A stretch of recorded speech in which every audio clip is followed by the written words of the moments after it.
Michael Jackson, une légende de la musique admirée dans le monde entier, reste pourtant un sujet de controverse.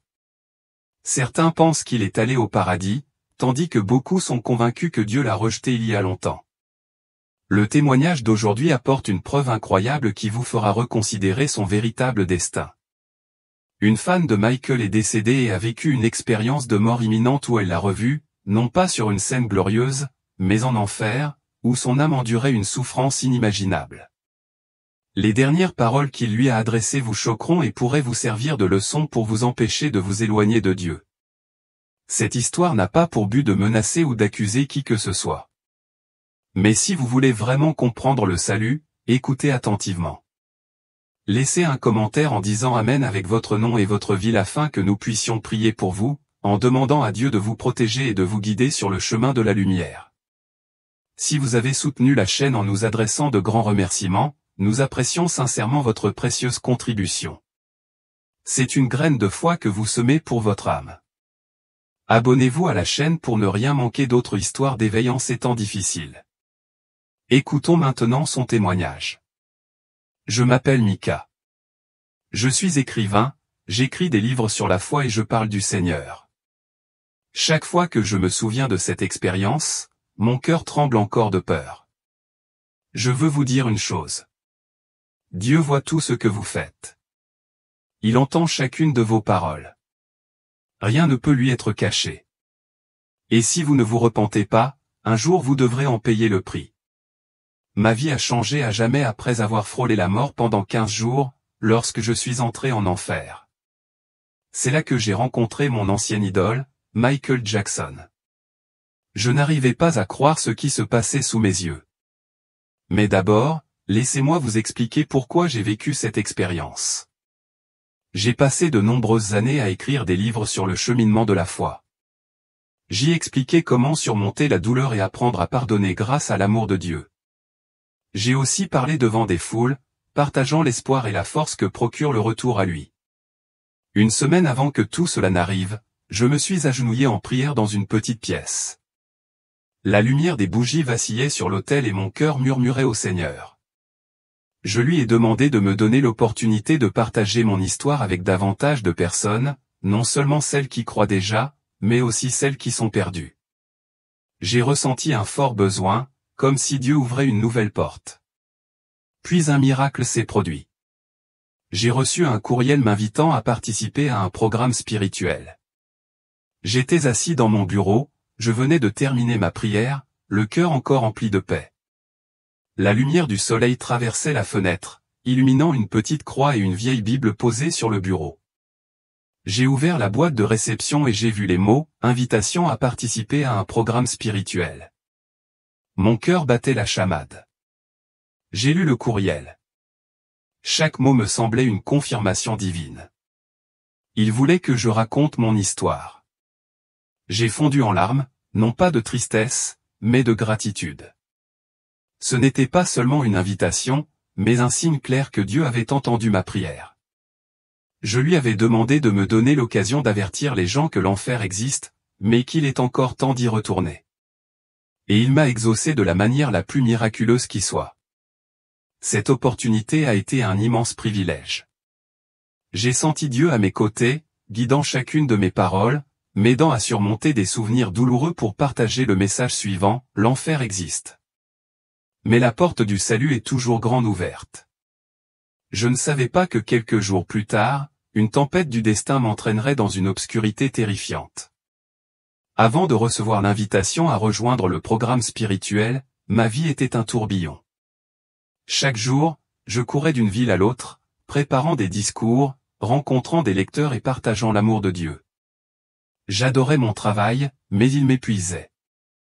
Je me sentais souvent fatigué, comme si mon corps me suppliait de ralentir. Parfois, j'avais une forte douleur à la poitrine et ma respiration devenait difficile. Je me disais que c'était juste à cause du surmenage. Repose-toi un peu et ça ira, me disais-je. Je ne réalisais pas que ces signes étaient des avertissements divins, annonçant une tempête imminente. Le travail m'emportait, mais mon cœur se tournait toujours vers Dieu. Chaque matin, je priais, lui demandant de me guider. Je sentais sa présence, mais je ne réalisais pas qu'il essayait de me dire quelque chose à travers mon corps épuisé. J'étais trop occupé pour écouter, trop concentré sur la mission de partager ma foi, que j'ai négligé de prendre soin de moi. Ce jour fatidique commença comme tous les autres. Je me rendis dans une petite épicerie pour acheter des ingrédients pour le dîner. L'atmosphère était paisible, l'odeur du pain frais flottait, et j'étais perdu dans mes pensées concernant le repas de ce soir. Je poussais mon chariot, choisissant des légumes, le cœur léger après avoir terminé avec succès un discours la veille. Puis, par hasard, je suis tombé sur une femme. Elle s'appelait May et elle poussait une poussette avec un nouveau-né. Je me suis empressé de m'excuser. Je ne voulais pas. Je suis vraiment désolé. Mais May ne souriait pas. Elle me regardait avec des yeux profonds, comme si elle me transperçait l'âme. « Tu vas bientôt mourir », dit May d'une voix basse et ferme. « Appelle ta famille immédiatement. » Ces paroles me firent froid dans le dos. Je me figeai, ne sachant comment réagir. C'était une inconnue. Comment pouvais-je la croire? Mais ce regard, cette voix semblait porteur d'un pouvoir sacré. Je me suis détourné, essayant de chasser les paroles de May de mon esprit. Mais tandis que je continuais à pousser mon chariot, un verset biblique m'est soudain venu à l'esprit. N'oubliez pas d'exercer l'hospitalité envers les étrangers, car, en agissant ainsi, certains ont exercé l'hospitalité envers des anges sans le savoir. Peut-être était-ce un ange envoyé par Dieu pour m'avertir? Cette pensée me troublait, mais je me disais que j'imaginais trop. Je suis rentré chez moi et j'ai préparé le dîner, mais mon cœur était inquiet. Les paroles de May résonnaient dans mon esprit. Je me demandais si Dieu essayait de me dire quelque chose. Je me suis agenouillé en prière, lui demandant des éclaircissements, mais je n'avais aucune idée que l'avertissement de May était sur le point de devenir réalité. Quelques heures plus tard, la douleur m'a frappé. C'était comme un feu qui me brûlait la poitrine. J'ai essayé de respirer, mais l'air semblait être aspiré. Avant que je puisse appeler à l'aide, tout est devenu noir. Je me suis effondré par terre et mes parents m'ont emmené d'urgence à l'hôpital. C'est ce qu'on m'a dit. Plus tard, à l'hôpital, les médecins ont diagnostiqué un arrêt cardiaque. Je suis tombé dans le coma, mon corps immobile, mais mon âme a quitté mon corps. Je me suis lancé dans un voyage terrifiant où l'enfer s'est ouvert à mes yeux. Ce fut le début de 15 jours fatidiques durant lesquels j'ai appris la plus grande leçon, rien n'est plus important que le salut par Dieu. Mais avant d'affronter ces ténèbres, j'avais reçu un signe de sa part. Mais, la douleur à la poitrine et mes prières étaient autant de moyens par lesquels Dieu essayait de m'avertir. Je ne savais pas qu'il me préparait à une épreuve qui allait changer ma vie pour toujours. Et vous? Avez-vous déjà remarqué des signes que vous avez ignorés? Si vous en aviez l'occasion, que feriez-vous face à de tels avertissements? Partagez vos impressions ci-dessous. Quand mon cœur s'est arrêté de battre, j'ai senti qu'on m'arrachait à mon corps. Un instant, j'étais encore chez moi. Maintenant, je flottais invisiblement, me regardant sous un angle étrange. J'étais confus, je me demandais, suis-je vraiment mort? Que se passe-t-il? J'ai vu l'équipe médicale s'affairer à toute vitesse à côté d'un véhicule argenté. La sirène de l'ambulance hurlait, perçant l'air. L'inquiétude sur les visages du personnel médical m'a rempli d'anxiété. La scène ressemblait à un rêve étrange. Je voyais chaque détail clairement. Ma chemise était maintenant tachée de poussière. Mes chaussures étaient déplacées et mes cheveux emmêlés gisaient par terre. Mais je ne ressentais aucune douleur. Je flottais, impuissant, comme quelqu'un qui regarde un film sur sa propre vie. Était-ce la mort? Je me suis vu emmené dans une grande salle remplie de machines qui bipaient. Médecins et infirmières m'entouraient, le visage tendu. Je planais près du plafond, regardant mon corps, désormais relié à plus de 20 tubes et fils. J'avais envie de pleurer, mais je n'arrivais pas à verser une larme. Pas d'antécédents médicaux, a déclaré un médecin à voix basse. Est-ce que ça vaut la peine de continuer, a demandé une infirmière. J'ai senti le désespoir dans ses paroles. Il n'était pas sûr que je puisse survivre. J'aurais voulu crier que j'étais encore là, mais personne ne m'entendait. J'ai commencé à réaliser que je n'avais plus ma place à cet endroit. La sensation de flotter était très étrange. J'ai vu la lumière à la fenêtre de l'hôpital et j'ai entendu les pas précipités d'une infirmière. Mais j'ai aussi ressenti un vide, comme si j'étais arraché à ce monde. J'avais peur mais j'étais curieux de savoir ce qui allait se passer ensuite. Puis une infirmière d'une quarantaine d'années entra. Elle leva la main et dit à l'équipe médicale, « Je vais essayer d'insérer un cathéter. » Ils la regardèrent avec surprise. Elle m'expliqua que mon sang était empoisonné parce que mes reins ne fonctionnaient plus. Elle se porta volontaire pour pratiquer une intervention difficile afin de me sauver. Je la regardais, empli de gratitude. Elle ne savait pas que je la regardais, mais ses gestes étaient comme une lumière dans l'obscurité. J'ai senti que ce n'était pas seulement du dévouement. C'était comme un miracle, comme si Dieu l'avait envoyé pour me garder ici. Je voulais la remercier, mais je n'étais qu'une âme invisible. J'ai commencé à réfléchir à la vie que j'avais menée. Les prières, les discours devant des foules, les livres que j'avais écrits me semblaient désormais lointains. Je me demandais si j'avais fait assez pour plaire à Dieu. Je regrettais de ne pas avoir écouté mon corps, de ne pas avoir reconnu les signes qu'il m'envoyait. Le temps passa, mais je ne savais pas combien de temps. Dans cet état, tout était flou.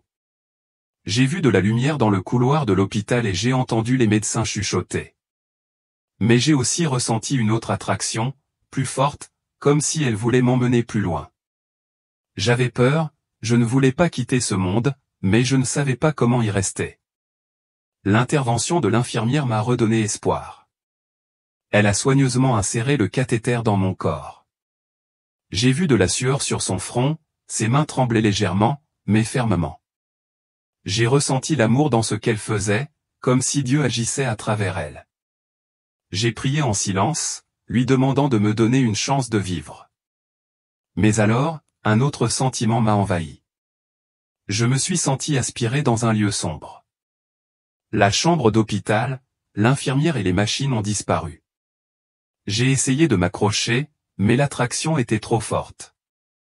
J'ai entendu un murmure, confus, comme s'il m'appelait à partir au loin.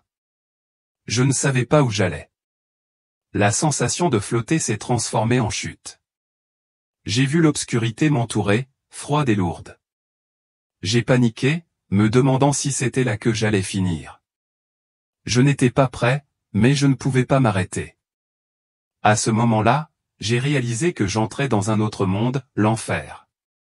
Je me suis retrouvé dans un couloir sans fin. Les murs de briques noires étaient brillants et froids comme la glace, exhalant un souffle de mort. À chaque pas que je faisais, le sol en pierre tremblait comme s'il essayait de m'entraîner plus profondément. L'air était épais et suffocant, appuyant lourdement sur ma poitrine. Je voulais courir, mais je ne pouvais pas échapper au sentiment d'être piégé. Mes pieds étaient enchaînés par des cordes épineuses, qui s'enfonçaient profondément dans ma chair. Chaque tentative de mouvement me faisait mal comme des milliers de couteaux qui me transperçaient le corps. Je serrais les dents, essayant de supporter. Mais la douleur n'était pas seulement physique. Elle me rappelait que je payais le prix des erreurs de ma vie. Je me sentais impuissant, comme une bête prise au piège. Des cris résonnaient dans le couloir, sans interruption. Ces sons n'étaient pas humains, mais ressemblaient aux gémissements de milliers d'âmes souffrantes. Parfois, j'entendais des grincements de dents, des os se briser, telle une symphonie terrifiante. J'aurais voulu me boucher les oreilles, mais je n'y arrivais pas. Les sons me transperçaient la tête, me faisant trembler. Une odeur putride emplissait l'air. L'odeur des cadavres en décomposition et de la fumée brûlante me donnait envie de vomir. J'essayais de respirer, mais chaque inspiration me donnait l'impression d'avaler des cendres et de la poussière. L'odeur m'envahissait, imprégnait mon âme, comme pour me rappeler que c'était un lieu de destruction. Je me sentais suffoqué dans cette horreur. Le temps ici était étrange. Parfois, j'avais l'impression qu'une seule seconde s'était écoulée, mais la douleur durait comme un siècle. J'ignorais depuis combien de temps j'étais là, mais chaque instant était une épreuve insurmontable. J'avais envie de crier, de supplier de partir, mais ma voix était étouffée par l'obscurité. Je ne pouvais que tituber, ne sachant où aller. Puis une voix retentit, froide et aiguë. Elle ne venait pas d'une personne, mais semblait provenir des ténèbres elles-mêmes. La voix énumérait mes péchés, adultère, mensonge, refus de pardonner à mon père. Chaque mot était comme une lame qui transperçait mon âme. J'éprouvais de la honte et des regrets, mais je ne pouvais me justifier. Je me suis souvenu de moments de ma vie, mais je ne voyais toujours pas clairement où j'avais fait l'erreur. Mes actes n'avaient pas pu me conduire dans cet enfer. J'ai cru pouvoir cacher ces choses. Mais ici, rien ne peut être dissimulé. Cette voix invisible savait tout et m'a forcé à affronter la vérité. Le couloir s'ouvrait sur un espace plus vaste, non moins terrifiant. J'aperçus d'étranges formes se mouvoir dans l'ombre. Ce n'étaient pas des humains, mais des créatures déformées, sans tête et dotées de longs membres. Elles rampaient hors des fissures des murs, comme si elles étaient nées de la pierre noire elle-même. Je tremblais et tentais de reculer, mais les chaînes à mes pieds me maintenaient fermement. Ces créatures étaient l'incarnation du péché. Elles prenaient des formes d'hommes et de femmes, mais grotesquement exagérées. Elles avançaient vers moi, leurs griffes acérées brillant dans l'obscurité. J'avais l'impression qu'ils voulaient me toucher, m'entraîner dans leur souffrance. J'ai paniqué, mon cœur battait à tout rompre, même si je n'avais plus de corps physique. Ces créatures, je le réalisais, symbolisaient les liens de l'âme, créés par les mauvaises relations de ma vie. Chaque fois que je tombais, je m'enchaînais sans le savoir aux ténèbres. Là, ces erreurs sont devenues des démons qui me traquaient sans relâche. J'avais envie de courir, mais mes pieds étaient comme du plomb, fermement attachés au sol. Au loin, j'ai aperçu une autre scène. Deux silhouettes, apparemment des personnes ayant vécu dans la violence, se tenaient face à face. Elles ont dégainé leurs armes, tiré, sont tombées, puis se sont relevées, répétant ainsi sans fin. Chaque coup de feu résonnait comme une malédiction, prolongeant leur souffrance. Je me détournai, refusant de regarder, mais l'image était gravée au plus profond de mon esprit. Je commençais à voir d'autres âmes tapies dans l'ombre. Certaines gémissaient, implorant leur pardon, mais personne ne répondait. D'autres inclinaient la tête comme pour accepter leur sort. Je me sentais seul, mais je réalisais en même temps que je n'étais pas la seule à souffrir. Nous en payons tout le prix. La peur s'est peu à peu transformée en regret. Je pensais aux chances que j'avais de changer. Il y avait des moments où je sentais que Dieu m'appelait, mais je l'ignorais. Maintenant, debout au milieu de l'enfer, je n'avais qu'une envie, m'agenouiller et implorer la pitié. Mais c'était impossible ici. Le couloir semblait s'allonger à chacun de mes pas. Les murs de pierre tremblaient comme s'ils étaient vivants, voulant m'écraser. Je me sentais petit et faible devant cette horreur. Je voulais trouver une lueur d'espoir, mais seules les ténèbres et la douleur m'entouraient. Puis j'ai compris que ces images n'étaient qu'un début. L'enfer n'était pas seulement un lieu, mais un châtiment personnel. Mes péchés attendaient de se manifester, chacun avec son propre tourment, plus cruel encore. Je ressentis une pression nouvelle, comme si l'enfer s'apprêtait à me juger. J'avançais en titubant, ignorant ce qui m'attendait. Les cris, la puanteur et les créatures perverses me poursuivaient toujours. Je me sentais entraîné plus profondément dans les ténèbres où se cachaient de plus grands tourments. Les ténèbres de l'enfer non seulement m'entourent, mais me transpercent. À chaque pas, je sens mes péchés se manifester comme des lames prêtes à transpercer mon âme. Les grandes erreurs de ma vie sont devenues de cruels châtiments, me torturant sans fin. Chaque instant ici s'étend comme un siècle, et la douleur n'est pas seulement physique, elle me tourmente aussi le cœur. Je ne peux pas fuir. Je ne peux qu'affronter la douloureuse vérité. Je suis aspiré dans un endroit sombre où le sol en pierre brûle férocement, comme s'il voulait me brûler les pieds. L'air est chargé de fumée, chaque respiration me donne l'impression d'avaler des braises brûlantes. J'essaie de marcher, mais mes pieds sont liés par des cordes épineuses qui s'enfoncent profondément dans ma chair. C'est ici que je dois payer pour le péché d'adultère, ma première transgression. des créatures terrifiantes surgissent des ténèbres. Elles n'ont pas de tête, leur corps déformé, leurs longs membres et leurs griffes acérées luisantes. Elles rampent vers moi, sifflant comme un vent froid, me faisant trembler. Ces créatures sont l'incarnation des mauvaises relations que j'ai entretenues autrefois. Elles m'encerclent comme si elles voulaient m'entraîner dans leur abîme. Une créature se jeta sur moi, ses griffes me griffant. La douleur se répandit comme un feu dans tout mon corps, comme si ma chair se déchirait. Chaque égratignure me rappelait mes chutes, ces moments où mon cœur s'égarait. J'essayais de crier, mais ma bouche resta muette. Seuls les sifflements des démons résonnèrent. La douleur n'était pas seulement physique, mais aussi profonde. En réalisant que ces erreurs me blessaient, moi et les autres, je me suis souvenu avec angoisse de l'origine de ce péché. Enfant, un ami de mon père a tenté de me maltraiter, tandis que mon père m'avait laissé seul avec lui par accident. Bien que mes voisins soient intervenus à temps, ce souvenir a laissé une profonde cicatrice dans mon âme. Il a semé la honte, m'a fait grandir avec des idées fausses sur l'amour et m'a conduit à des relations pécheresses. Je n'ai pas choisi cette blessure, mais je l'ai laissé m'entraîner dans les ténèbres. Puis je fus poussé dans un autre espace où le péché du mensonge m'attendait. L'espace était d'un noir d'encre, et des murmures aigus résonnaient comme des lames qui transperçaient mon esprit. Les mensonges que j'avais autrefois proférés, des plus inoffensifs pour éviter les ennuis à ceux qui dissimulaient ma douleur, apparaissaient comme des fantômes. Chaque mensonge était comme une entaille, me donnant mal à la tête comme si elle allait exploser. J'aurais voulu m'excuser, mais cet endroit ne me le permettait pas. Ces murmures ne cessaient jamais. Ils répétaient ce que j'avais dit des moments où je niais mes erreurs au moment où je faisais semblant d'être forte pour cacher mes blessures d'enfance. Chaque son résonnait dans ma tête, me forçant à affronter le mensonge que j'avais vécu. J'ai compris que mentir n'était pas seulement une question de mots, mais une façon de me tromper moi-même, de m'éloigner de la lumière. Cette douleur, je l'ai compris, est le prix de la malhonnêteté. Autrefois, j'utilisais le mensonge pour me protéger. Après la douleur de l'enfance, j'ai appris à cacher mes émotions, en construisant des murs avec des paroles mensongères. Je pensais qu'elles me protégeraient. Mais là, elles sont devenues des ennemis, me torturant sans pitié.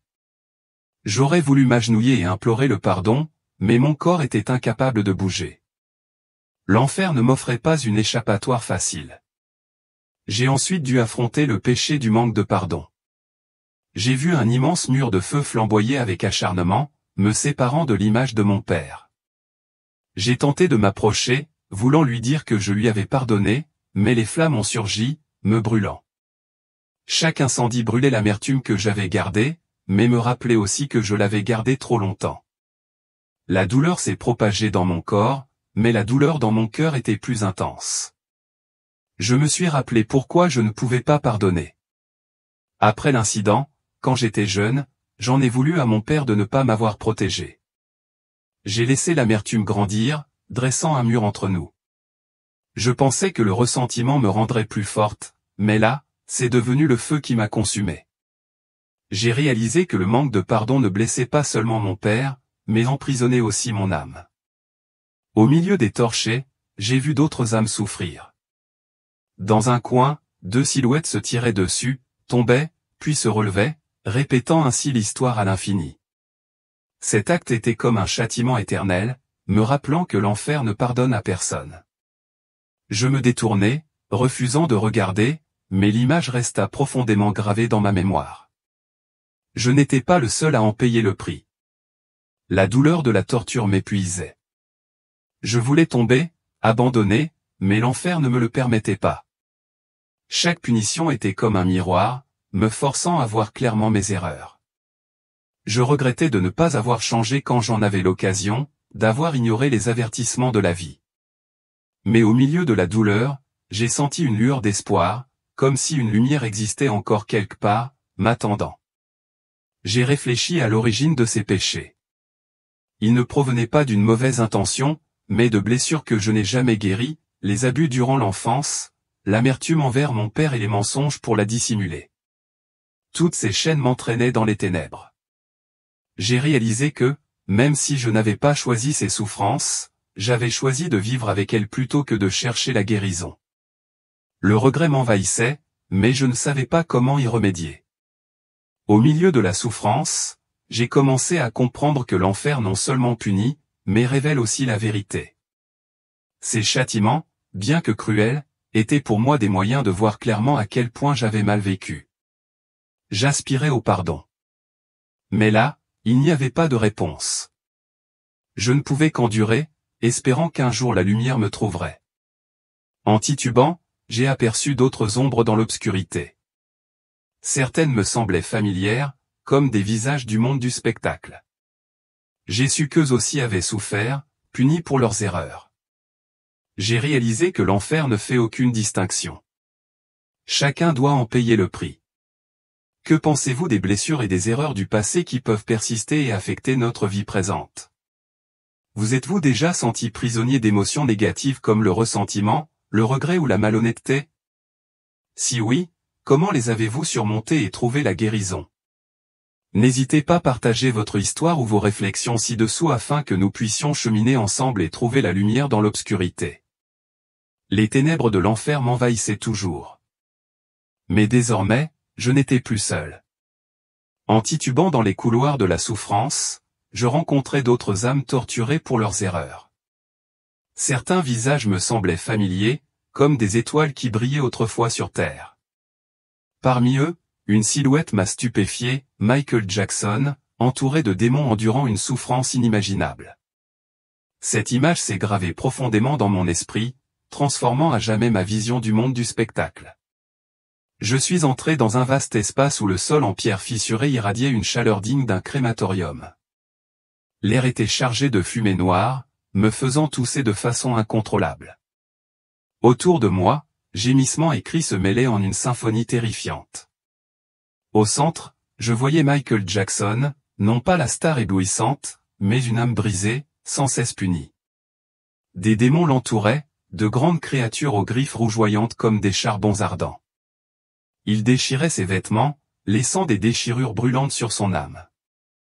Chaque fois qu'une de ses chansons était jouée sur terre, un démon le fouettait d'un fouet ardent, le faisant s'effondrer, gémissant de douleur. La musique, autrefois source de joie pour des millions de personnes, était désormais devenue une lame qui le transperçait. Je restais là, tremblant, incapable de croire à la scène qui se déroulait devant moi. Les démons ne s'arrêtaient pas. Ils le forçaient à danser, imitant des mouvements célèbres, mais chaque pas était comme marcher sur des charbons ardents. Je vis de la sueur, ou quelque chose comme des larmes, couler sur son visage, mais il ne put s'arrêter. Un démon grogna comme pour donner des ordres, et il continua, son corps tremblant d'épuisement. Sa douleur n'était pas seulement physique, elle exprimait aussi son impuissance, comme s'il savait qu'il ne pourrait jamais échapper à ce châtiment. Mon cœur se serra. Michael Jackson, qui avait autrefois captivé le monde, n'était plus qu'une ombre fragile, torturée par des erreurs que je ne pourrais jamais pleinement comprendre. J'aurais voulu me détourner, mais mes jambes refusaient de bouger. Cette image était un avertissement, personne, aussi célèbre soit-il, ne peut échapper au jugement. J'ai commencé à remettre en question les chansons que j'aimais autrefois. Aurait-elle pu m'égarer? À cet instant, je me suis souvenu de mes propres péchés. Quand j'étais jeune, un adulte a tenté de me faire du mal, laissant une profonde cicatrice dans mon âme. Bien que l'incident ait été arrêté, la douleur m'a fait grandir avec des idées fausses sur l'amour, me conduisant à des relations difficiles. J'en voulais aussi à mes proches, laissant l'amertume emprisonner mon cœur. Et je mentais, usant de contre-vérités pour cacher ma douleur, dressant un mur entre moi et la vérité. J'ai réalisé que des chansons comme celle de Michael Jackson avaient un impact sur moi. Cette musique, avec ses paroles séduisantes et ses images captivantes, nourrissait en moi des pensées déformées. Après les blessures de l'enfance, je me laissais facilement entraîner par ces mélodies, les pensant inoffensives. Mais là, j'ai compris que la musique avait un pouvoir. Elle pouvait ouvrir des portes menant aux ténèbres. Ces connexions erronées, telles des fils invisibles, m'ont entraîné plus profondément dans le péché. J'ai regardé Michael Jackson et mon cœur s'est alourdi. Il souffrait non seulement à cause de ses chansons, mais aussi à cause de la façon dont elles entraînaient les autres, moi y compris. Chaque coup de fouet, chaque cri, me rappelait que le divertissement profane peut devenir un piège. Je regrettais d'avoir laissé ces mélodies entrer dans ma vie, me rendant plus vulnérable à la chute. J'aurais voulu m'excuser, mais l'enfer n'est pas un lieu pour de telles paroles. Au loin, j'ai aperçu d'autres âmes. L'une d'elles semblait être un athlète célèbre, debout dans une arène obscure, lançant sans cesse un ballon sans jamais marquer. Chaque échec le faisait s'effondrer, accablé par la futilité. J'ai aussi entendu parler d'une autre chanteuse qui souffrait chaque fois que sa musique jouait sur terre. Mais je ne voyais pas clair, mes yeux restant fixés sur Michael Jackson. Les images de ces célébrités me faisaient frémir. Elles étaient autrefois des icônes admirées par des millions de personnes. Mais ici, elles n'étaient pas différentes de moi. Des âmes confrontées aux conséquences de leurs erreurs. J'ai compris que l'enfer ne fait pas de distinction entre riches et pauvres, célèbres et inconnus.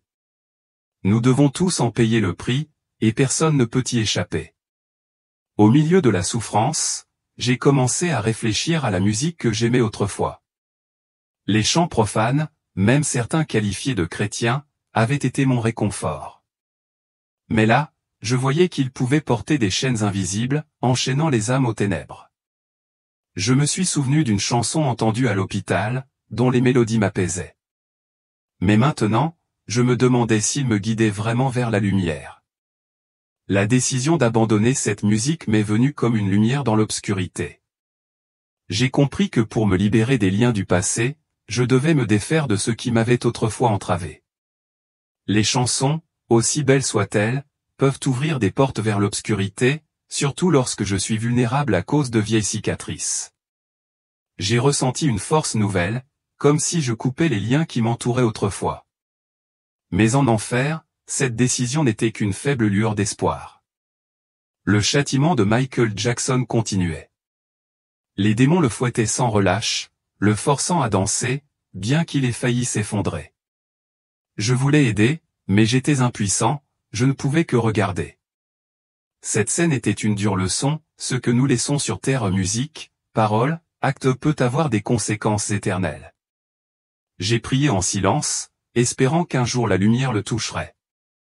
En me détournant, l'obscurité m'a semblé plus épaisse, mais à cet instant, j'ai senti un changement. Une faible lumière, comme une petite bougie, est apparue au loin. Je ne savais pas ce que c'était, mais cela a fait battre mon cœur plus fort. Peut-être qu'après toutes ces souffrances, l'espoir du salut nous attend encore. Les ténèbres de l'enfer resserraient leur emprise sur moi. Mais soudain, une lumière éclatante traversa la nuit. Je sentis une douce puissance, telle une main invisible, me tirer hors de l'abîme de souffrance. Mon âme s'éloigna des cris et de la puanteur. Je réalisai la présence de Dieu, non pas par des mots, mais par l'amour infini qui inondait mon cœur. Il était venu me sauver. J'ai été transporté dans un lieu baigné de lumière, plus beau que tous mes rêves. Devant moi s'étendait un champ verdoyant et luxuriant, une herbe douce exhalant un doux parfum de fleurs printanières. Des rivières limpides scintillaient comme des diamants, reflétant la lumière dorée du ciel. Ni douleur, ni peur, seule une paix profonde m'entourait. Ici, j'ai vu des âmes vêtues de blanc, le visage radieux, chantant des louanges à tue-tête. Leur voix était comme le vent, douce mais puissante, faisant trembler mon cœur. Je sentais l'amour de Dieu partout, comme la chaleur du soleil qui enveloppait mon âme. C'était le paradis, où il me montrait un avenir radieux si je me repentais sincèrement. Je restais là, les larmes coulant en silence, non pas de tristesse, mais de gratitude. J'ai ressenti la présence de Dieu plus clairement que jamais. Il ne parlait pas à voix haute, mais je comprenais qu'il voyait tous les péchés que j'avais commis, mauvaises relations, mensonges et l'amertume que je portais dans mon cœur. Pourtant, son amour était plus grand que n'importe quelle erreur. J'ai ressenti sa miséricorde comme une eau fraîche lavant les taches de mon âme. Il m'a pardonné non pas parce que je le méritais, mais parce qu'il est amour. Le ciel n'était pas seulement un lieu de beauté, mais aussi une promesse. Je voyais des chemins dorés menant à des demeures resplendissantes, comme bâtie de lumière. À chaque pas, je ressentais la liberté, comme si tout fardeau avait été allégé. Je savais que si je vivais selon sa parole, ce serait ma demeure un jour. Mais je comprenais aussi que ce chemin exigeait repentance et foi. Je me tenais près d'une rivière d'eau fraîche qui me touchait la main, m'apportant une paix que je n'avais jamais connue. Autour de moi, d'autres âmes me souriaient, m'accueillant dans une famille éternelle. Je voulais rester pour toujours, mais je sentais qu'une mission m'attendait.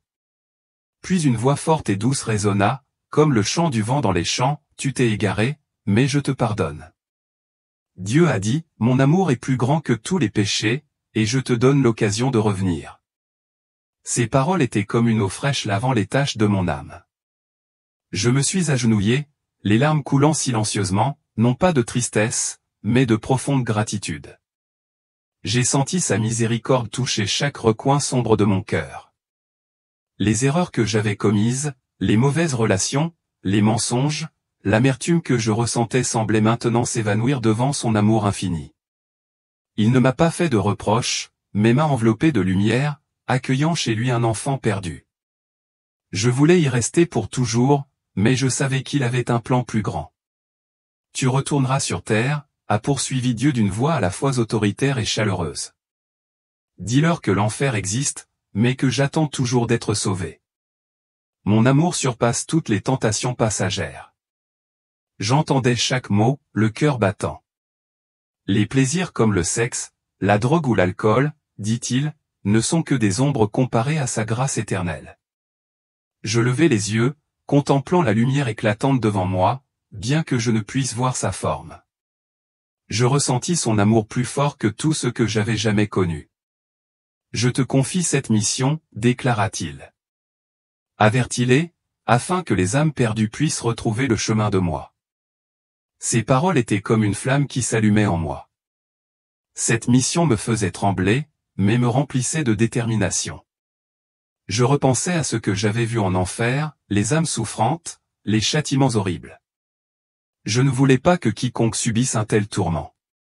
Si Dieu m'avait pardonné et m'avait redonné une chance de vivre, je devais partager cette histoire, aussi douloureuse soit-elle. J'acquiesçai silencieusement, promettant de tout faire pour accomplir sa volonté.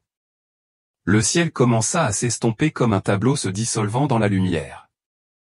La rivière, les champs et les chants des âmes s'éloignèrent. Mais la lumière de Dieu demeurait en moi comme une bougie qui ne s'éteint jamais. Je me sentis attiré, non pas vers le lieu de la souffrance, mais vers le corps qui m'attendait. Je ne voulais pas quitter cette paix, mais j'avais confiance en son plan. Alors que la lumière déclinait, j'entendis une dernière fois la voix de Dieu, « N'aie pas peur, car je suis toujours avec toi, » dit-il. Ces paroles étaient gravées au plus profond de mon âme comme une promesse. Je fermai les yeux, sentant son amour me guider à travers les ténèbres. Une nouvelle pression s'installa, comme si je retournais dans un monde où les défis m'attendaient. Mais je n'avais plus peur. L'amour de Dieu m'avait transformé. Non seulement il m'avait pardonné, mais il m'avait aussi donné la mission de sauver d'autres âmes en partageant la vérité. Cette mission est devenue un feu dans mon cœur, me poussant à affronter toutes les épreuves à venir. J'étais prêt à revivre, porteur de son message, sachant qu'il était toujours à mes côtés. J'ai ouvert mon cœur, me préparant à affronter le monde avec une force nouvelle. J'ai ouvert les yeux, et la faible lumière de la chambre d'hôpital m'a frappé. J'étais allongé sur le lit, un tube respiratoire inséré dans la gorge, le corps lourd comme écrasé par une pierre. Mes membres étaient enflés, ma peau noircie, couverte de plaies douloureuses. Des bips de machines retentissaient autour de moi, me rappelant que j'étais revenu d'entre les morts. Mais le souvenir de l'enfer me hantait toujours, comme une obscurité tapie dans mon esprit. Mon corps n'était plus le même. L'accumulation de liquide me donnait une apparence déformée, méconnaissable. D'innombrables cicatrices, une voix rauque due à une lésion des cordes vocales et, plus tard, un diagnostic de lupus était devenu les traces de ce parcours. Je suis resté en soins intensifs pendant plus d'un mois, incapable de manger, alimenté uniquement par sonde. Chaque jour était un combat, mais je savais que Dieu était avec moi. Une nuit, j'ai entendu des murmures à l'extérieur. Les infirmières envisageaient de me donner des somnifères, pensant que je causais des problèmes. Fort de mon expérience dans le secteur de la santé, j'ai compris qu'elles voulaient me contrôler. J'ai prié en silence, demandant à Dieu d'éloigner toute personne non autorisée. Miraculeusement, à travers le rideau, je les ai vus plantés devant la porte, comme bloqués par un mur invisible. J'ai demandé à voir un pasteur d'hôpital. À son arrivée, je lui ai pris la main et j'ai prié pour la paix et la santé. Pendant la prière, j'ai senti une douce énergie m'envahir, dissipant la peur. Je savais que Dieu est vrai, fortifiant ma foi au milieu de la tempête. Ces prières étaient comme une lumière qui repoussait les ténèbres qui m'envahissaient. Ensuite, j'ai été transféré au 4e étage de l'hôpital. Je me suis réveillé dans une nouvelle chambre propre avec salle de bain privée. Mais je me sentais mal à l'aise, comme si quelque chose n'allait pas. J'ai réalisé qu'une âme avait un jour quitté cette chambre. Quand j'en ai parlé à l'infirmière, elle a été surprise, mais n'a pas nié. Les ténèbres de l'enfer ne m'avaient pas libéré. Un soir, alors que ma mère était au téléphone, j'ai senti une présence froide. Une ombre a rampé par la fenêtre et a grimpé sur mon lit. J'ai senti une menace évidente, comme si elle voulait m'entraîner dans l'abîme. J'ai appelé ma mère pour qu'elle m'apporte la Bible, et tandis que je la serrais fort, l'ombre s'est dissipée comme une brume. Une autre fois, je me suis réveillé au milieu de la nuit, étranglé. L'air était lourd, comme si une main invisible me serrait fort. J'ai prié en silence, invoquant la force de Dieu. Peu à peu, la pression s'est atténuée et j'ai pu respirer à nouveau. J'ai compris que ces attaques étaient les conséquences de ce que j'avais vu en enfer. Mais la foi m'a aidé à tenir bon. Chaque jour à l'hôpital était un défi, mais aussi une occasion de me rapprocher de Dieu. J'ai réfléchi à tout ce que j'avais traversé, des souffrances de l'enfer à la lumière du ciel. Les cicatrices sur mon corps n'étaient pas seulement les marques de la maladie, mais des rappels de sa grâce. Je savais que j'étais sauvé pour accomplir une mission. Ces souffrances étaient temporaires, car je portais la lumière de Dieu en moi. J'ai commencé à parler aux infirmières et aux autres patients, partageant l'amour de Dieu chaque fois que je le pouvais. Bien que ma voix fût faible, je sentais sa force dans chacune de mes paroles. Les attaques des ténèbres ne parvenaient pas à éteindre le feu qui brûlait en moi. J'ai compris que chaque épreuve était une épreuve de foi, me préparant à une mission plus grande. Il me fallait vivre pour raconter cette histoire. Durant mes derniers jours à l'hôpital, je me suis sentie plus forte, non seulement physiquement, mais aussi spirituellement. Je savais que ce combat spirituel n'était pas un accident. Les ténèbres voulaient m'empêcher de partager la vérité sur l'enfer et l'amour de Dieu. Mais il m'a donné la force de surmonter ces épreuves. Ces épreuves ont renforcé ma mission de partager cette histoire pour sauver d'autres âmes.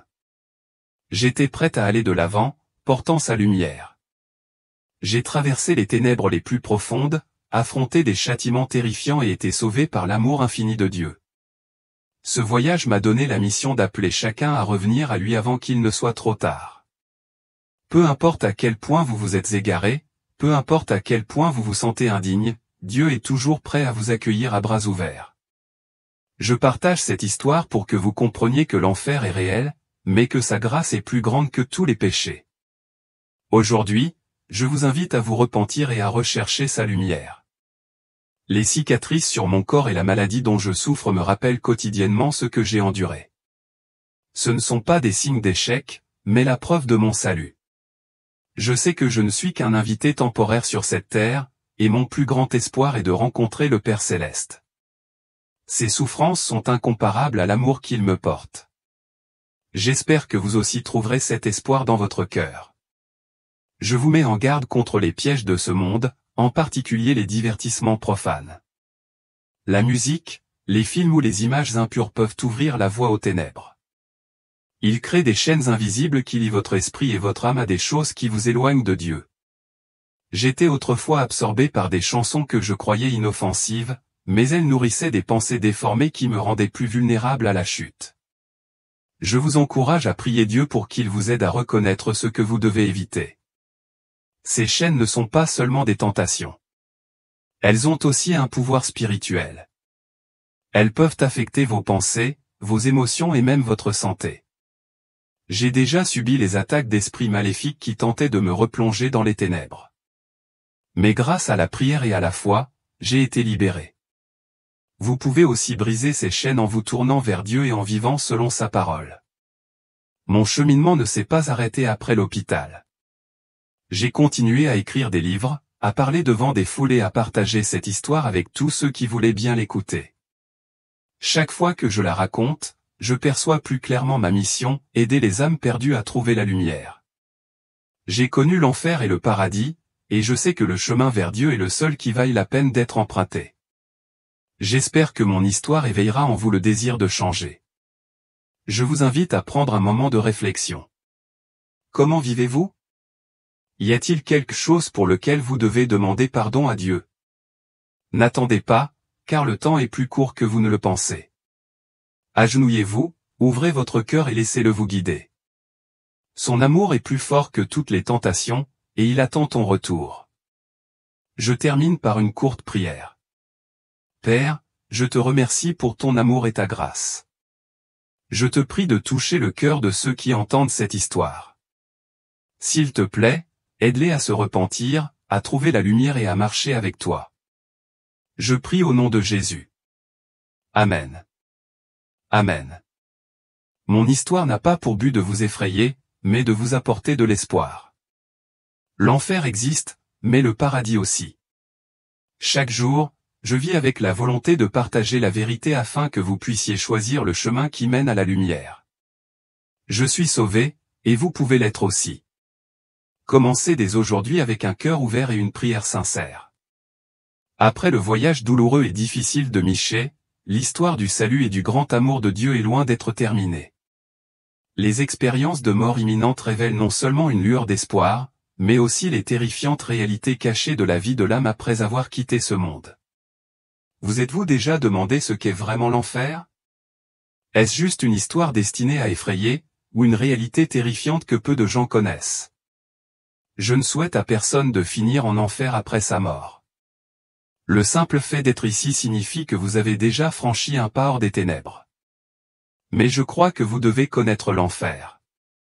Je vous apporte donc le témoignage suivant d'une femme qui a sombré dans des ténèbres encore plus profondes, passant 7 jours en enfer.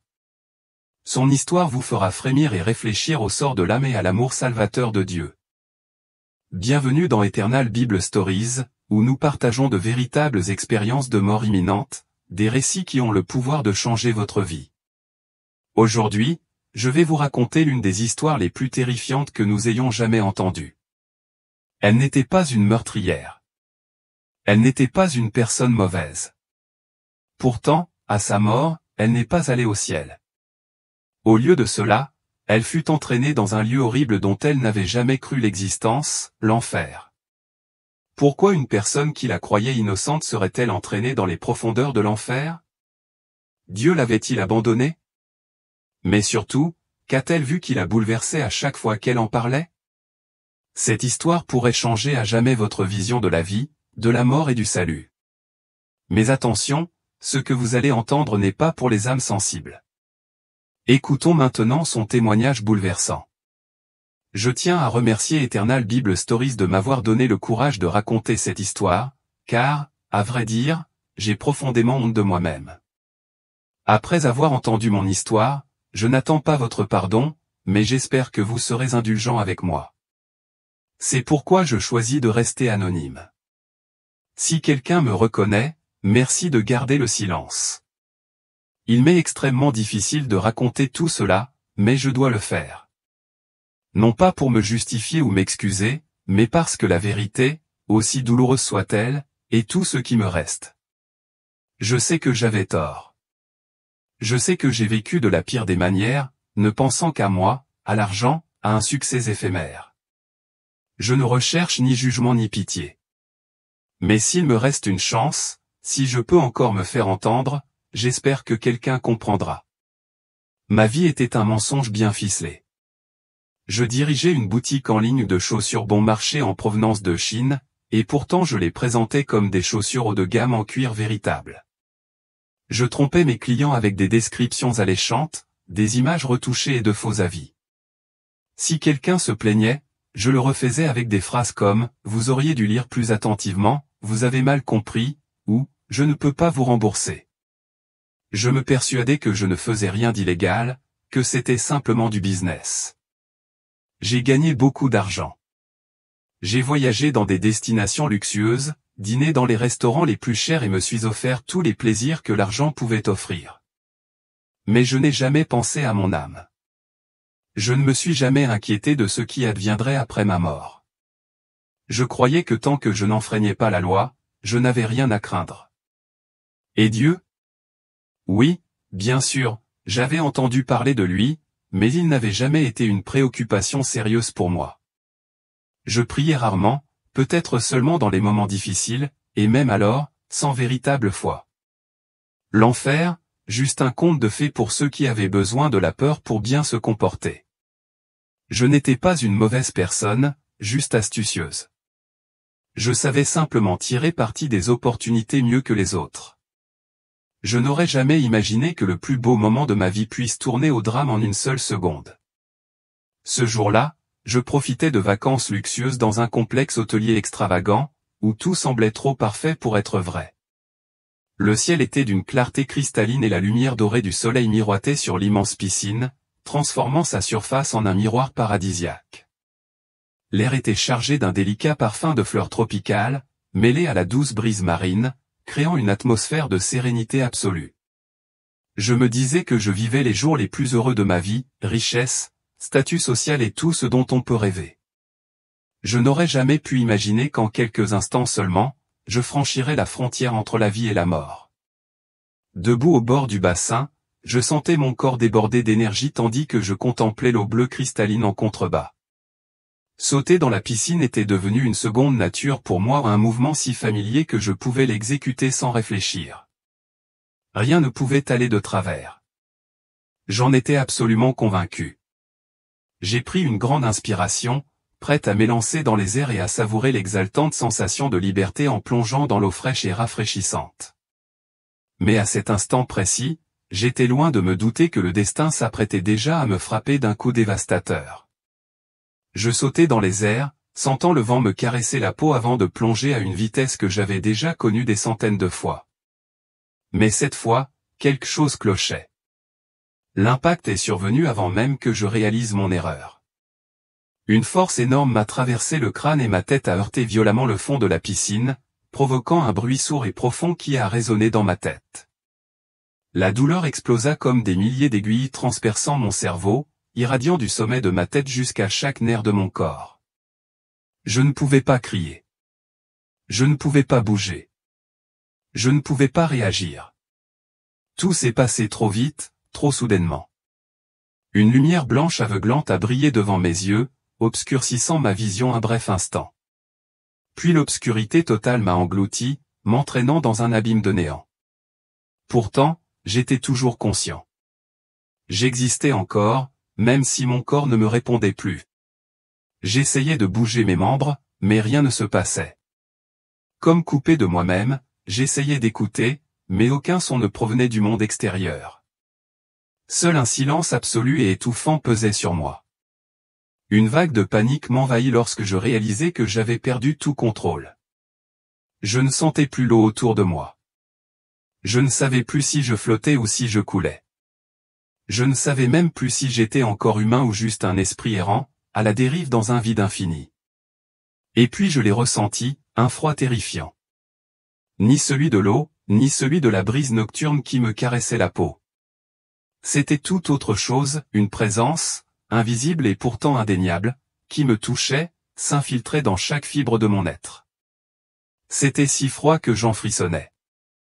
Même si je n'avais plus de corps pour trembler, j'avais l'impression qu'une main glacée invisible me caressait, m'entraînant dans une dimension que je n'avais jamais connue auparavant. La sensation était à la fois étrange et inquiétante, comme si j'avais été arraché au monde auquel j'appartenais autrefois. À cet instant, l'horrible vérité m'est apparue, j'étais mort. J'ai baissé les yeux et j'ai vu mon propre corps sans vie sous l'eau. Mon visage était pâle, mes cheveux flottaient en apesanteur, et les maîtres nageurs se sont précipités, paniqués, pour me tirer sur les dalles brûlantes. Leurs mains tremblaient tandis qu'ils pressaient ma poitrine, me giflaient et m'appelaient, mais je n'entendais rien. Je ne ressentais rien. J'avais envie de crier, de leur dire que j'étais toujours là, mais j'étais impuissante, coincée entre la vie et la mort. Puis je ne fus plus seul. Une silhouette sombre apparut à côté de moi, sa présence floue et incertaine. Il se tenait là, silencieux, observant, ni hostile ni réconfortant. Bien que son visage fût caché, je savais qu'il n'était pas humain. Il m'a tendu la main, un geste à la fois autoritaire et étrange. Je ne pouvais ni refuser ni reculer. Au moment où il m'a touché, tout s'est dissous. Plus de lumière, plus de son, juste un vide immense et suffocant. Je n'appartenais plus au monde que j'avais connu. Ce n'était pas un rêve. C'était une vérité irréversible. L'obscurité m'entourait, pas seulement l'absence de lumière, mais un vide si profond qu'il consumait toute existence. Au début, tout était silencieux, comme si l'univers avait été figé dans le temps. Puis, d'une distance invisible, j'ai entendu un long gémissement angoissant. Un sanglot doux et désespéré suivit, rempli d'une tristesse au-delà de toute compréhension. Le cliquetis des chaînes résonnait, entraînant des âmes invisibles plus profondément dans l'abîme. Même si je ne voyais rien, je les sentais, des milliers d'entités invisibles chuchotant dans une langue incompréhensible, leur présence suffocante. Je voulais courir, mais je n'avais nulle part où aller. Je m'accrochais à la seule source de faible lumière, mon guide à travers ce cauchemar. Mais sa lueur était faible, repoussant à peine l'obscurité écrasante. Au loin, des lumières vacillantes apparurent. Au début, je crus qu'il s'agissait de lucioles, de minuscules balises dans l'obscurité. Mais alors que je me concentrais, l'horreur m'a saisi. Ce n'étaient pas des lumières. C'étaient des âmes. Je tremblais, ma voix était à peine un murmure. Que sont-ils? La silhouette à côté de moi s'arrêta, la voix lourde de chagrin. Ils étaient autrefois à moi, mais ils avaient laissé leur foi s'évanouir. Ces mots m'ont bouleversé. Ces âmes avaient connu la lumière, mais elles avaient perdu ce qu'il y avait de plus précieux, la foi. Maintenant, ils flottaient sans défense, incapables de s'échapper, incapables de revenir.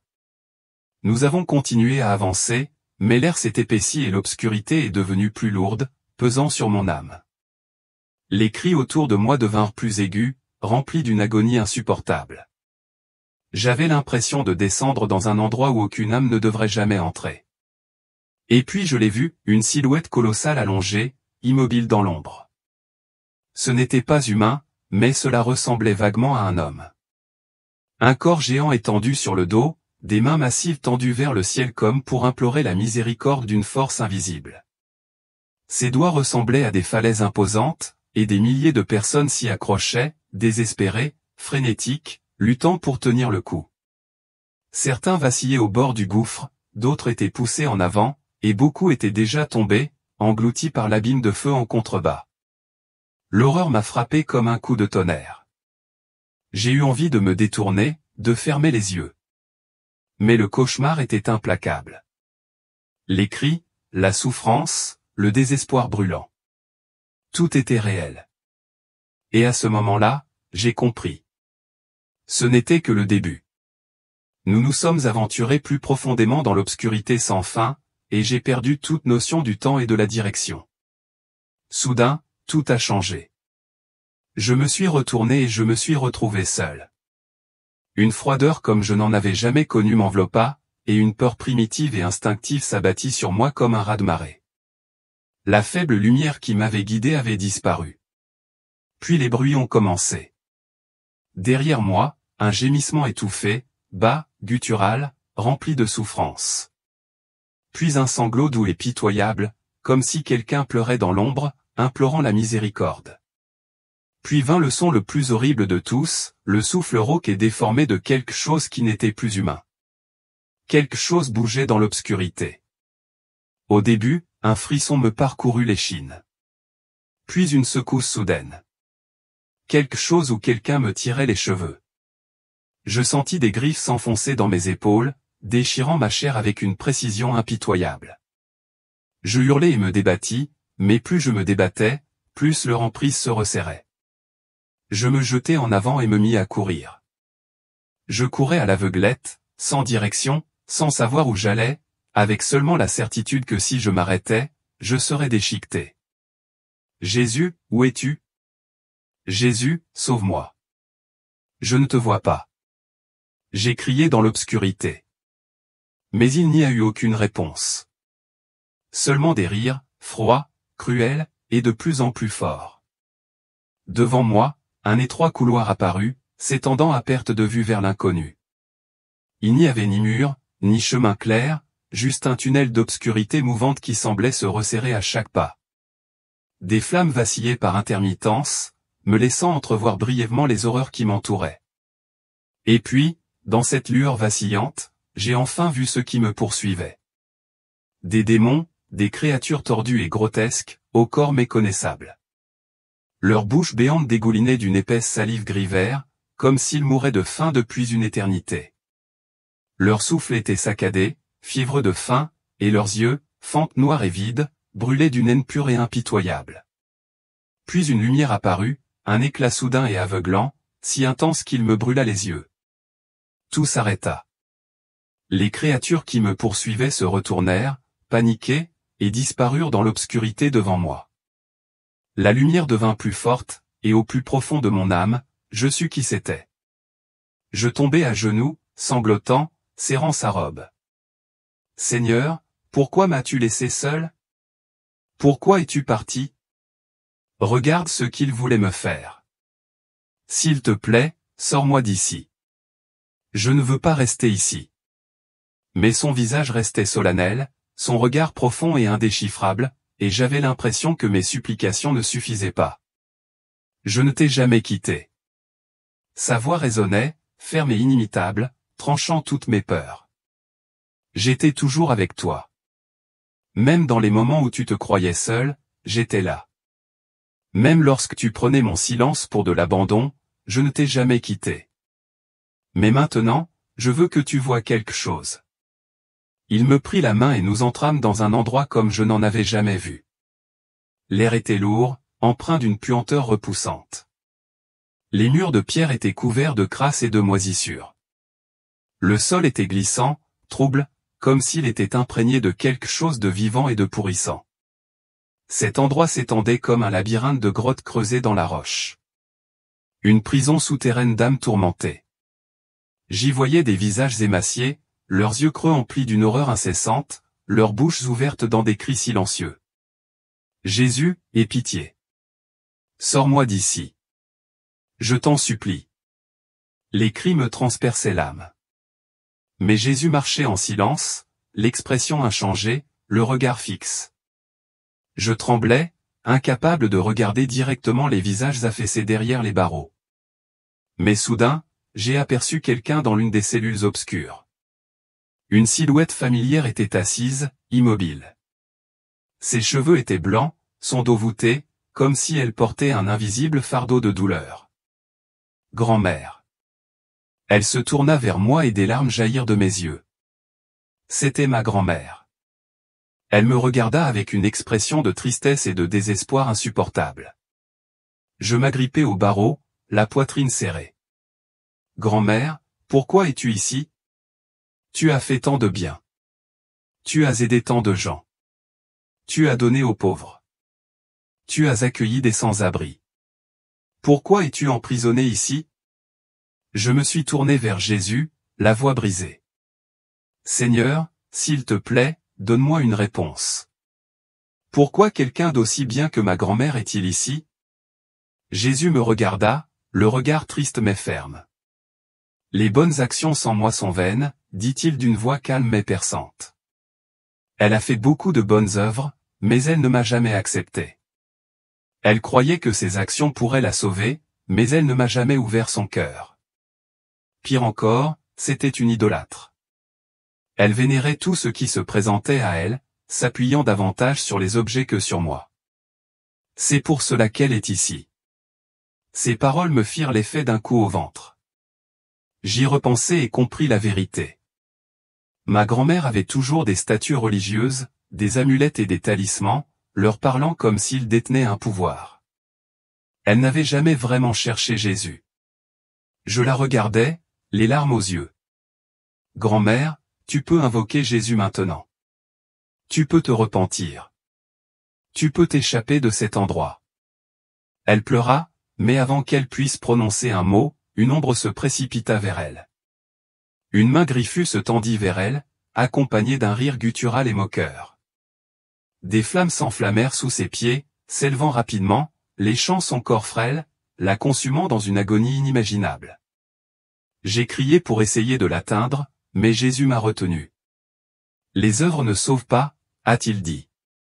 Alors que le cauchemar qui se présentait à moi se transformait en une réalité inéluctable, la scène ne changeait pas. Partout où je regardais, les ténèbres tourbillonnaient en un vortex sans fin. Des cris fendaient l'air comme des poignards, et le feu jaillissait des abysses. Ma grand-mère a crié, mais l'obscurité l'a engloutie. Je me suis effondré, sanglotant sans retenue. Jésus posa sa main sur mon épaule, sa voix grave, solennelle comme un grondement de tonnerre. Mon enfant, il n'y a pas d'autre nom sous le ciel par lequel l'homme puisse être sauvé, si ce n'est le mien. Personne ne peut entrer au paradis simplement en faisant le bien. Seule la foi en moi peut sauver une âme. J'ai frissonné. Ma grand-mère avait perdu sa chance de salut. Je continuais à marcher, même si chaque pas me semblait porter un poids écrasant. Mon âme s'enfonçait toujours plus profondément dans un désespoir étouffant. Mais je savais que mon voyage n'était pas terminé. Puis j'ai vu quelque chose qui m'a coupé le souffle. Un cauchemar au-delà de tout ce que j'avais imaginé. 3 rivières s'étendaient devant moi, séparant les royaumes des damnés. Ce n'étaient pas des rivières d'eau, mais de souffrance éternelle. La première, épaisse et cramoisie, était une mare stagnante de sang coagulé remplie de chair déchiquetée et de cadavres en décomposition. Le second, une boue noire de crasse et de décomposition, engloutissait les âmes qui luttaient pour s'échapper, pour finalement être entraînées plus profondément. Mais le troisième était le pire, une rivière de lave en fusion consumant les damnés dans une agonie sans fin. Les flammes les dévoraient tandis qu'ils se tordaient de tourments, leurs cris perçant l'abîme. Je pensais avoir vu le pire jusqu'à ce que je voie les enfants. Ils étaient petits, à peine âgés de 7 à 12 ans, certains ayant à peine 10 ans, mais il n'y avait aucune innocence sur leur visage, seulement de la douleur, de la terreur et un désespoir absolu. Ils criaient, gémissaient et se débattaient, mais personne ne les écoutait. Des créatures démoniaques les traînaient sur le sol, leurs griffes s'enfonçant dans leurs bras, leurs jambes et leurs cheveux avant de les jeter dans ces rivières redoutables. Certains furent jetés dans la rivière de sang, submergés dans l'épaisse boue cramoisie, se débattant et criant jusqu'à ce qu'ils soient engloutis dans l'obscurité. D'autres furent jetés dans le fleuve de boue et d'immondices, se frayant un chemin jusqu'à la surface, mais se retrouvant entraînés vers le fond. Leurs bouches restèrent ouvertes, étouffées par le silence, noyées dans la saleté et la corruption éternelle. Mais le spectacle le plus angoissant était celui des enfants jetés dans la rivière de lave en fusion. Au moment où leur corps touchait le feu, leur peau s'enflammait, fondant dans la chaleur insupportable. Pourtant, ils ne pouvaient pas mourir. Leurs cris déchirèrent l'air, brisant le vide. Mais personne ne les secourut. Personne ne répondit. J'étais tellement submergé par le choc que je ne pouvais plus respirer, comme si mon âme elle-même était étouffée par une horreur indicible. Je me suis tourné vers Jésus, la voix tremblante, à peine capable de parler. Ce ne sont que des enfants. Que sont-ils là? Son regard était triste mais inébranlable, comme si c'était une vérité dont j'avais besoin d'être témoin. Sa voix était douce mais puissante, portant une profondeur de chagrin que je ne pouvais pas comprendre. Ce n'est pas l'âge qui détermine le destin, mais un cœur qui se détourne de moi. Je me suis figé. Ces enfants ont marché dans la rébellion, choisissant la violence, la tromperie et rejetant les enseignements de leurs parents. Ce sont les enfants de croyants, mais ils ne m'ont jamais vraiment cherché. Je frissonnais, sentant ces mots frapper mon cœur comme un marteau. Je me suis demandé combien d'enfants dans ce monde avaient été emmenés à l'église par leurs parents mais n'avaient jamais vraiment cru en Jésus. Combien d'entre eux ont été élevés par le monde au lieu d'être éduqués par leurs parents à propos de Dieu. J'ai regardé les enfants être jetés dans la rivière de l'avant-fusion. Je les ai vus essayer désespérément de s'accrocher à quoi que ce soit. J'ai entendu leurs cris alors que le feu les consumait. Et je ne pouvais plus le supporter. Je sanglotais de manière incontrôlable, les larmes tombaient sans fin, mon cœur se brisait sous le poids d'une tristesse insondable. Seigneur, s'il te plaît, arrête ça. Mais je savais que je ne pouvais rien faire pour changer cela. Nous avons quitté le lieu de souffrance, mais mon âme se sentait déchirée. Je marchais en silence, les larmes coulant de manière incontrôlable tandis que le chagrin pesait lourdement sur ma poitrine. Les cris obsédants des enfants résonnaient encore dans mon esprit, leurs petites mains tendues avec désespoir. Ils avaient crié vers Dieu, imploré leur salut, mais les cieux restèrent silencieux. Plus je marchais, plus le désespoir s'approfondissait, comme une force invisible m'entraînant dans un abîme sans fin. Je ne savais pas où nous allions, mais quelque chose de terrible nous attendait. Enfin, nous sommes arrivés à un escalier massif menant à un endroit où même l'obscurité semblait avoir peur de marcher. Ce n'était pas une échappatoire, mais une porte vers la damnation ultime. En levant les yeux, je l'ai vu. Un cœur massif et palpitant, vivant, mais inhumain. Elle palpitait comme si elle absorbait la souffrance du condamné. Chaque battement envoie des ondes de choc dans l'air. Cette seule vue m'a fait frissonner. En haut de l'escalier, une porte ouverte se profilait, un passage vers un mal indicible. Un rire glacial résonna à l'intérieur.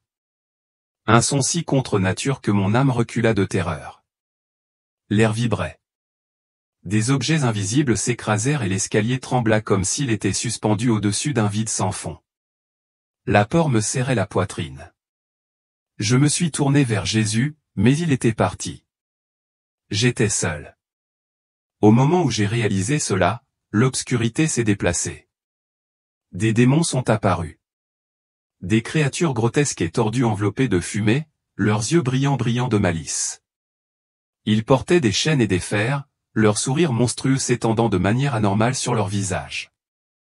Ils me regardaient comme s'ils avaient attendu ce moment depuis longtemps. J'ai essayé de reculer, mais je ne pouvais pas bouger. Jésus, où es-tu? Oh, j'ai crié, mais seul le vide m'a répondu. Ma voix a été engloutie par l'abîme. Les démons se sont jetés sur moi, leurs griffes glacées s'enfonçant dans mes bras et ma gorge. Des chaînes s'enroulaient autour de mon corps, me tirant à genoux. Ils riaient, leurs voix se fondant en un seul chœur horrible. Leurs murmures se glissaient dans mes oreilles, narguant, moqueurs, envoyant un frisson dans mon âme. Ils m'ont traîné dans l'escalier. Chaque pas semblait durer une éternité. Chaque instant me rapproche de quelque chose qui dépasse la compréhension. Ma force avait disparu. Ma volonté a vacillé. J'étais entraîné dans les profondeurs du désespoir. À la dernière étape, une odeur nauséabonde a rempli mes poumons. L'air s'épaissit de fumée noire, des braises vacillant à travers le brouillard dense, révélant un trône de ténèbres entouré de feu et d'ombre. Satan était assis dessus. Son regard perçant se fixa sur le mien alors qu'il se tenait debout. « Bienvenue, ricana-t-il, sa voix calme mais pleine de dédain. Mon corps tremblait, mais je refusais de détourner le regard. Chaque partie de moi hurlait de terreur, mais je serrais les poings, me forçant à rester ferme. J'ai essayé d'invoquer Jésus, mais Satan s'est contenté de sourire. « C'est inutile, dit-il d'un ton moqueur. Il n'y a pas de Jésus ici. » Ces paroles m'ont frappé comme une lame, transperçant mon âme. Ce n'était pas seulement une moquerie. C'était une force qui pesait sur moi, étouffant les derniers vestiges de ma foi. Mon souffle s'est arrêté, mes poings se sont serrés, mais j'ai refusé de craquer. Même si la peur menaçait de me consumer, je m'accrochais à la seule vérité qui me restait. Même si je ne pouvais pas le voir, je savais que Jésus était là. Je me suis accroché à cette croyance comme si c'était ma seule bouée de sauvetage. J'ai levé la tête, croisant le regard de celui qui cherchait à me détruire. Et malgré la terreur dans mes veines, j'ai dit, Jésus est toujours avec moi. À l'instant où ces mots quittèrent mes lèvres, les ténèbres tremblèrent. La structure même de l'abîme commença à se déplacer, comme si une force invisible le déchirait. L'expression suffisante de Satan se transforma en rage. Un tourbillon de fureur infernale éclata, l'air hurlant comme si le vide lui-même était enragé. Des ombres s'enroulèrent, cherchant à m'étouffer une dernière fois. Mais je n'avais plus peur. Pour la première fois, j'ai vu quelque chose dans les yeux de Satan, la peur. Puis sa silhouette a commencé à se défaire. Au début, ce n'était que de faibles volutes de fumée, mais bientôt tout son être a tremblé, s'est déformé, s'est fissuré. Sa présence a perdu sa solidité, comme si un seul souffle pouvait le réduire à néant. Sa colère s'est transformée en désespoir, et j'ai compris qu'il n'avait jamais vraiment eu de pouvoir sur le nom de Jésus. Tout ce qui m'avait autrefois semblé terrifiant commença à s'effondrer comme un cauchemar disparaissant à l'aube. Les chaînes qui m'entouraient se brisèrent, les ténèbres se fracturèrent, se dispersant dans le néant. Le monde infernal tout entier s'écroula sous mes yeux. Je sentis mon corps s'alléger, un poids écrasant se libérer de moi. Puis je tombai, plongeant dans un vide infini. Mais cette fois, je n'avais plus peur. N'étais plus prisonnière des ténèbres, plus tourmentée par le désespoir. Cette fois, je tombais dans la lumière. J'ouvris les yeux une fois de plus et je sentis aussitôt le changement. Plus d'obscurité. Plus de feu, plus de chaînes resserrant mon âme. La terreur s'était évanouie, comme si je venais de me réveiller d'un cauchemar sans fin. Je m'agenouillai, mais cette fois, ce n'était ni par peur ni par désespoir. Sous moi s'étendait un vaste champ d'herbe, verte et douce comme de la soie, qui amortissait mes genoux comme tissé d'une pure tranquillité. L'air était vif, chargé d'un parfum de pureté. Non pas l'odeur du feu et du soufre, mais le parfum de la vie, de la liberté, de la lumière. J'inspirais profondément et, pour la première fois, après tout ce que j'avais enduré, mon âme se sentit aussi légère que la brise. J'ai levé les yeux et il était là. Jésus se tenait devant moi, baigné d'un rayonnement si puissant qu'il pouvait consumer le monde entier, et pourtant si doux qu'il ne blessait pas mes yeux. Pur, resplendissant, indescriptible. Sa lumière n'illuminait pas seulement l'espace autour de lui. Elle chassait toute trace d'obscurité qui subsistait dans mon cœur. Il était plus beau que tout ce que j'avais imaginé, plus puissant que tout ce que j'avais connu. Et son amour se déversait sur moi comme une rivière fraîche, étanchant la soif d'une âme en quête de salut. En sa présence, tout ce que j'avais vu, tout ce que j'avais redouté, les cris de l'enfer, le vide infini s'évanouissait. Car devant moi, il n'y avait que sa lumière. Des larmes coulaient sur mon visage comme un torrent, non pas de peur, mais d'une émotion débordante, de gratitude et de prise de conscience. Je courus vers lui, m'accrochant à ses pieds, pressant mon visage contre le bord de sa robe, comme un enfant perdu qui aurait enfin retrouvé son père. Je sanglotais, tout mon corps tremblait d'épuisement, d'avoir enduré trop de souffrances, d'avoir été témoin de choses que personne au monde ne devrait jamais voir. Seigneur, je ne veux plus être là, m'étranglai-je, m'accrochant à lui comme si le lâcher me renverrait dans les ténèbres éternelles. Sauve-moi, s'il te plaît. Jésus s'agenouilla et me toucha doucement. Et au moment où sa main se posa sur moi, je sentis une vague de fraîcheur me traverser. Toute douleur, toute peur, tout tourment de l'enfer, tout se dissout comme si cela n'avait jamais existé. Je me sentais plus légère que le vent, comme si tous mes fardeaux avaient été complètement effacés. Jamais je n'avais connu un amour aussi pur, un amour indestructible, insaisissable, irremplaçable. Ses yeux étaient emplis de miséricorde, de tendresse, et pourtant d'une puissance incommensurable. Je n'étais jamais loin de toi. Sa voix était douce, mais elle possédait une force capable de briser toutes les ténèbres. La vraie foi, c'est croire même quand on ne me voit pas. À cet instant, j'ai tout compris, et cela n'avait jamais été aussi clair. L'enfer était réel, mais le salut en Christ l'était encore plus. Son amour était plus fort que toutes les ténèbres, et sa grâce surpassait toute condamnation. Sa victoire était éternelle, et personne ne pouvait la lui enlever. Je n'avais plus de doute, plus de peur, plus d'hésitation. Je savais que j'étais sauvé, non pas parce que j'en étais digne, mais parce qu'il m'aimait, parce que sa grâce suffisait même aux plus perdus. Je restais là, à genoux, les larmes coulant encore, mais cette fois, ce n'étaient pas des larmes de chagrin. C'étaient les larmes du salut.